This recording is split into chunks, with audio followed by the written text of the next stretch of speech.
Hello everyone, good morning. তোমরা সবাই কেমন আছো? আশা করছি সবাই ভালো আছো, আর আমিও ভীষণ ভালো আছি। সকালবেলা প্রত্যেক দিনে আমাদের বাড়ি একটু তাড়াহুড়া থাকে রান্নাবান্না নিয়ে, কারণ বাবা দোকানে চলে যায়, বাবা ভাত খেয়ে যায় এবং খাবার নিয়ে যায়।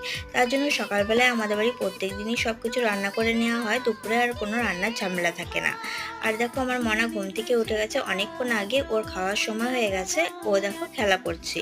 আর এই দেখো, সকাল সকাল সব বাজার করা হয়ে গেছে, আর মা রান্না করেছিল সজনের পাতা দিয়ে ডাল বটি আর মুসুরির ডাল। আর এদিকে আমি রান্না করেছিলাম ফুলকপি আলু দিয়ে ঝোল, আর রুই মাছের ঝোলটা করেছিলাম হচ্ছে বরবটি আলু দিয়ে। এই রান্নাবান্না হয়েছিল। রান্না করার পর কিছু বাসন ছিল, সেগুলো মেজে ধুয়ে পরিষ্কার করে নিয়েছি। মনার খাবারটাও তৈরি করে নিয়েছি। মনাকে মা খাইয়ে ঘুম পাড়িয়ে দিয়েছে।